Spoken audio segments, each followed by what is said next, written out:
थाने के नारपोली गोडाउन से सुरेंद्र गुप्ता का करोड़ों का माल हुआ गायब। आरोपी गिरफ्तार, पर अभी तक माल नहीं हुआ रिकवर। रबर और प्लास्टिक के रॉ उत्पादों का व्यवसाय करने वाले मुंबई के श्री साईनाथ मार्केटिंग कंपनी के प्रोपराइटर सुरेंद्र कुमार ऋषिराम गुप्ता इन दिनों आर्थिक रूप से परेशान है। इस परेशानी की वजह है इनका करोड़ों का माल गायब हो जाना। सुरेंद्र गुप्ता अपना माल भिवंडी के जिस गोदाम में रखते थे, वहां से लगभग 2 करोड़ रुपए कीमत से ज्यादा का माल गायब हो गया। भिवंडी के नारपोली पुलिस में इस बाबत मामला भी दर्ज है। पुलिस ने तफ्तीश के दौरान माल गायब करने के आरोप में गोदाम के मालिक और संचालक जयंतीलाल डेढ़िया और जयेश डेढ़िया को हिरासत में ले लिया है और जांच जारी है। सुरेंद्र गुप्ता के अनुसार 11 महीने बीत जाने के बाद भी सारा माल अभी तक आरोपियों के पास से रिकवर नहीं हो सका, जिस वजह से उन पर आर्थिक संकट खड़ा हो गया है। सुरेंद्र गुप्ता ने नारपोली पुलिस और आला अधिकारियों से विनती की जल्द से जल्द गिरफ्तार आरोपियों से माल रिकवर कर उन्हें लौटाया जाए। मेरा नाम Surendra Kumar Rishiram Gupta, proprietor of Shri Sainath marketing company. इसका ऑफिस मुलुंड में है और we are dealing in rubber and plastic raw material. हम अपना माल जो भी बाहर से इंपोर्ट करते हैं या लोकल जो परचेज करते हैं, यहाँ पर भिवंडी रहनाल में जीएस वेयर हाउस में स्टोर करते हैं। लास्ट 15-20 साल से उधर ही स्टोर करते आ रहे हैं और हमें हर महीने में उसका स्टॉक स्टेटमेंट मिलता है और टाइम टू टाइम हम अकाउंट को टैली करते हैं। लेकिन अभी पिछले कुछ टाइम से हमें ऐसा लगा कि कुछ गड़बड़ हो रही है। लेकिन जब भी हम पता करते थे तो हम जाते थे तो हमारा स्टॉक बराबर मिलता था हमें। वो जो उसका मालिक है जयेश डेढ़िया करके, वो हमें दिखा देता, देखो भाई आपका ये माल है, ये माल है, ये माल। तो हम समझते थे कि सब ठीक ठाक चल रहा है और हम वापस आ जाते थे। और एक दिन अचानक ये दिसंबर एंड या जनवरी फर्स्ट वीक में हमने कुछ माल हमारा पड़ा था, हमने क्वांटिटी में माल बेचा, मतलब 35 टन 35 टन से एक साथ में माल बेचा। और हमने उधर गाड़ी लगाई तो जयेश भाई का फ़ोन आया, अरे अरे तुमने आज गाड़ी लगा दी, आज मेरे पास बहुत रश है, तो ऐसा करो कल गाड़ी लगाना।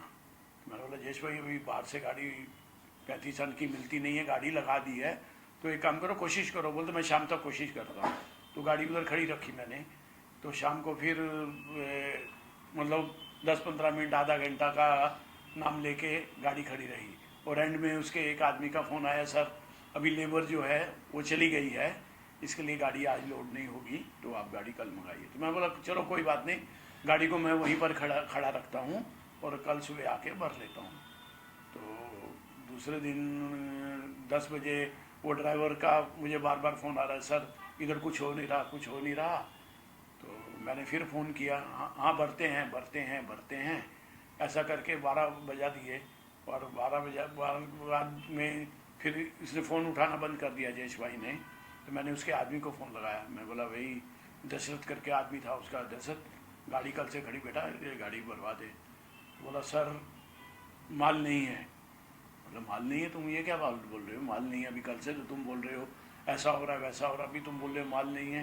बोला आप जयेश भाई से बात करो। तो मैंने जयेश भाई को फ़ोन लगाया, तो फ़ोन लगा, उसने उठाया। तो जयेश भाई मेरे को बोलता कि गुप्ता जी मेरे को आपको मिलने को आना है। बोला क्यों मिलने को क्यों आना है, तू पहले गाड़ी तो भरा करके। बोलता नहीं मेरे को कुछ कन्फेस करना है। मैंने बोला क्या कन्फेस करना है। बोलता वो माल मैंने बेच दिया है, मेरे को पैसों की सख्त ज़रूरत थी, मैंने माल बेच दिया। मैं बोला यार ये तू ऐसी बात कर रहा है, मेरे तो ज़मीन से पैर स्लिप हो गए यार, तू ऐसे इतना बड़ा काम है। तो बोलता मैं आप कहाँ पर हूँ। मतलब मैं ऑफिस में हूँ। तो बोलता मैं आता हूँ। वो 10-15 मिनट में मेरे पास आ गया। तो मैंने बोला जयेश भाई ये क्या है, तुम बोले 35 टन की वैल्यू तुमको पता कितनी है करके। बोलता हाँ सर मालूम है, ऐसा है वैसा है कि मेरे पे बहुत प्रेशर था, ये था वो था, मेरे बच्चों को किडनैप करने की धमकी आ गई थी, ऐसा था, तो इसके लिए मैंने माल मजबूरी में बेच दिया है, मैं आपको इसका कवर करके देता हूँ। तो मैंने बोला ठीक है। लड़का भी था मेरा, कुणाल मेरे पास था। तो उसने बोला ठीक है तुम ये लिख के दो करके। मैंने माल बेच दिया। तो मैंने पेपर दिया उसको, उसने लिख के दे दिया कि ऐसा ऐसा मैंने श्री साईनाथ मार्केटिंग का 35 टन माल जो है बेच दिया है। तो मैंने बोला जयेश भाई मेरा 200-250 टन माल पड़ा है तुम्हारे गोडाउन में, बाकी का माल तो सब सेफ है ना, बाकी में तो कुछ नहीं ना। बोलता नहीं आप टेंशन मत लो, बाकी का माल सब सेफ है।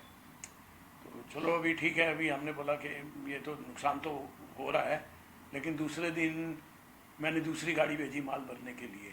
वो गाड़ी के साथ भी वही नाटक कि अभी अभी भरता हूँ, अभी भरता हूँ, अभी भरता हूँ, अभी भरता हूँ। एंड में मेरे को लगा कुछ गड़बड़ है, तो मैंने अपने बेटे कुणाल को बोला कि बेटा चल उधर गोडाउन में कुछ गड़बड़ लगती है। तो वहाँ पर जब गए, हमने देखा कि गाड़ी खड़ी है, 5-10 दूसरी पार्टियाँ जो माल उधर स्टोर करती थी वो भी वहाँ पर खड़ी हैं। मैंने बोला भाई आपके अलावा अन्य पार्टियाँ जो उधर स्टोर करती थी। तो मैंने बोला भाई सब पहचान वाले थे लोग। मैं बोला क्या हुआ भाई आप लोग सब? बोले इसने सारा माल पूरा बेच खाया, हमारा भी बेच खाया, ये भी खाया। तो मैंने जो गाड़ी भेजी थी वो दूसरा माल था। मैंने बोला ये माल तो भराओ, तो वो माल भी नहीं मिला। ऐसा करते करते ऐसा पता लगा कि ये गोडाउन का कुछ 700-800 टन माल जी बेचती है। जी। तो बाद में फिर हमने जो सेलेबल माल था, जो फास्ट मूविंग आइटम थी, वो सारा माल बेच दिया था। बाकी दूसरे माल भी पड़े थे। हमने फिर सब ने मिल के उधर दूसरी गाड़ियाँ लगा के जो माल पड़ा था हमारा वो उठाया। लेकिन हिसाब से करीब हमारा 100 से 150 टन माल जो है काम मिला कि उसकी कीमत जो करीब 2 करोड़ के करीब उसकी कीमत थी। तो हमने उसको बोला भाई देखो हम तो अभी, तू क्या करता है इसका? क्या बोलता है अभी मेरे पास तो कुछ है नहीं, मैं कमा के आपको दूंगा। मैं बोला ये तो कोई मजे वाली बात नहीं है, तुम है तो सब लोग बोलते नहीं हम FIR करेंगे।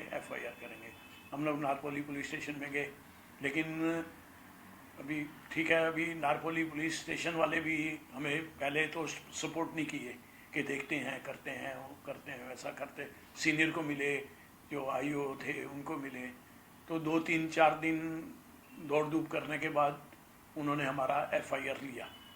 अभी मेरी FIR, उसमें टोटल कुछ 6 FIR हुआ है। जो मेरी FIR है उसमें 5 पार्टी है। जो आपको बोला ऐसा ही कि हमने इधर स्टोर करते थे, इतने सालों से स्टोर करते थे, तो अभी इसने माल हमारा बेच खाया है और हमारे साथ फ्रॉड किया है। और जिस पार्टी का जितना जितना नुकसान था वो उसकी वैल्यू दी सब बना के कि ये माल कभी हमने दिया था, कभी आया, कभी उसमें से कितना बेचा और स्टॉक कितना है। और मुद्दे की बात यह है कि हर साल वो हर महीने के एंड में वो स्टॉक भी देता था हमको। स्टॉक बराबर देता था, जैसे हमको पता लगे कि हमारा स्टॉक बराबर है उधर। क्या कार्रवाई की फिर पुलिस ने, जैसे आपने बताया? अभी पुलिस तो एकदम मतलब ढीला ही काम कर रही थी। पहले तो जयेश भाई को उन्होंने अरेस्ट किया। तो जयेश भाई से हम भी बोलते थे भाई तुमने माल क्या किया, किसको बेचा, क्या किया, तुम बता जरा, हम जिसको बेचा उसको पकड़े या क्या? तो बोलता वो सब मैं नहीं बताऊंगा, वो मैंने बोल दिया बेच दिया तो बात खत्म हो जाती है, मैंने बेच दिया। उसके बाद फिर जब भी पुलिस ने उसको 3 दिन के बाद अरेस्ट करके भी उसको पहले तो पुलिस कस्टडी में रखा। तो ऐसा भी मैं पुलिस के अगेंस्ट में थोड़ा अगर बोलूँगा तो अच्छा भी नहीं है। तो उन्होंने पुलिस कस्टडी के बदले अपने ऑफिस में बिठा के रखा, चाय पानी उसको मिलता था, सब मिलता था। उसके बाद फिर IO ने जो हमारे से स्टेटमेंट ली सब की। फिर इसने जयेश भाई ने एक आदमी का नाम ज़्यादा लेता, कोई यादव करके है, मैंने सारा माल उसको बेचा। अच्छा। तो यादव के फ़ोन वगैरह सब स्विच ऑफ आ रहे थे, सब कुछ आ रहे थे। In the mean while Yadav को गांव गया हुआ था तो पकड़ा।